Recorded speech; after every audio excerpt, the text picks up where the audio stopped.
こんにちは、CX です。DAC チップ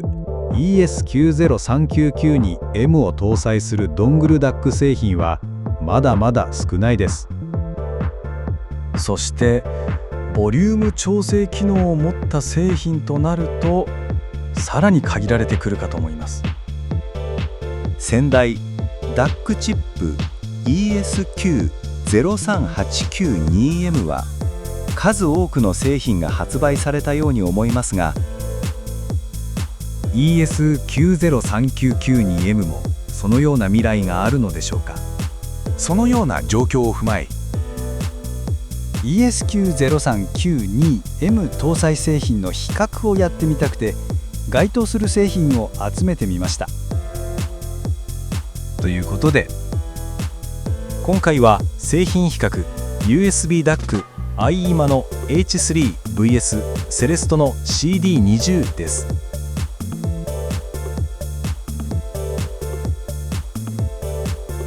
仕様を見ていきます。 DAC チップは H3 が ESS 製の ES903992M を搭載、 CD20 も同じく ESS 製の ES90399 を搭載しています。アンプチップは H3 がリコア製の RT6863 を搭載、 CD20 は非公開のため不明となります。出力は H3 が 3.5mm シングルエンドで 120mW に対し CD20 は2倍の 250mW の数値となります。 4.4mm バランスでは両機種ともにその約2倍の出力となっています。仕様で思い出しました。それぞれの機種を入手した際のことですが、製品の仕様に不明点があり、確認をしようとそれぞれのメーカーへの問い合わせをしたのですが、IEMA さんでは質問に対しての返答をすぐにいただくことができました。また追加質問もしたのですが、同じく返答をいただけました。セレストさんの時には1週間経過しても返答がなく、仕方がないのでキネラオーディオさんに質問したものの、やはり返答が来ることはありませんでした。改めてメーカーのサポートって違いがあるものだと体感したことを思い出しました。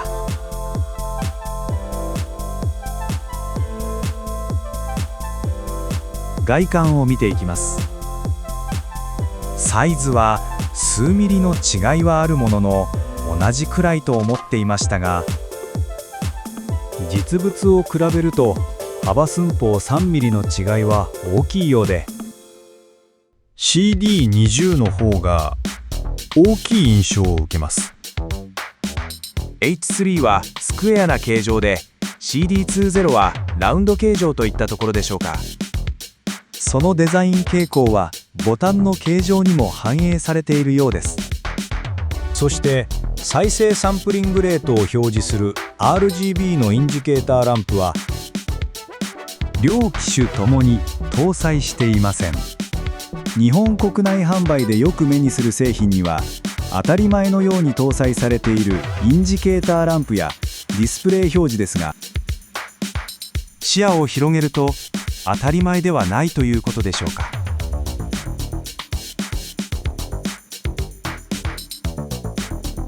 機能を見ていきます。共通する機能としてはご覧の通り、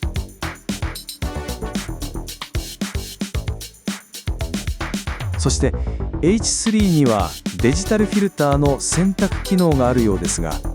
実際に利用しようとしても現在のフィルター状態が把握できず、さらに狙ったデジタルフィルターに設定を変更できない機能となっており、実質利用できない機能となります。機能管理用のアプリなどは両機種ともにありません。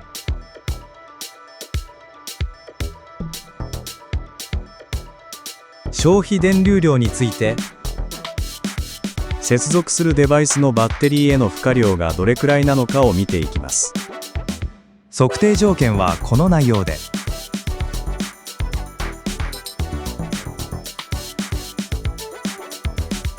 2機種の測定結果は次の通り。測定結果はご覧の通りです。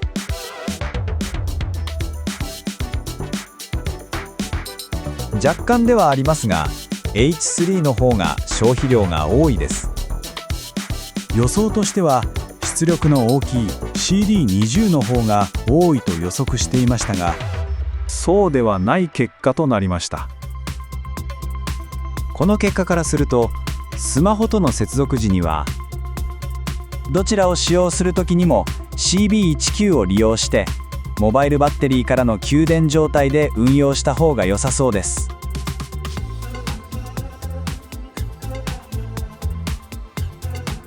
音質について、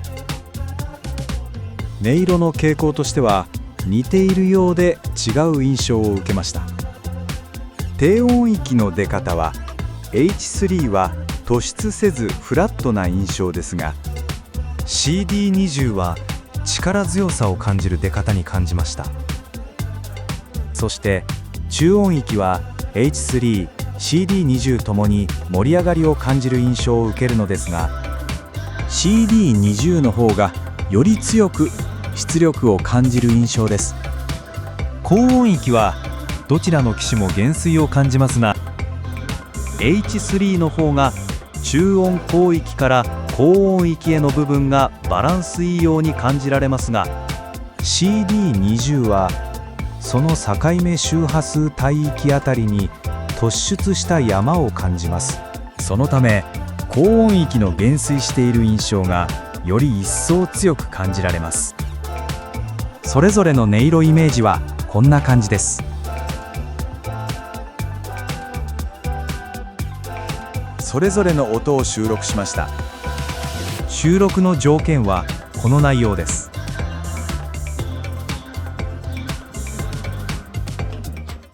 音量注意。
いかがでしたか？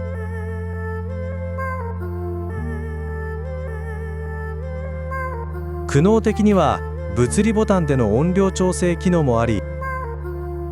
必要な機能は両方の機種ともに搭載しています。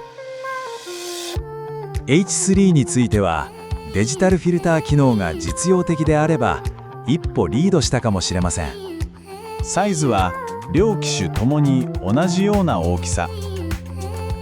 しまう点を挙げると、デザインと若干異なる音質の音色傾向、出力といったところでしょうか。自分は音色傾向およびデザインで H3 が好みです。皆さんはいかがでしょうか。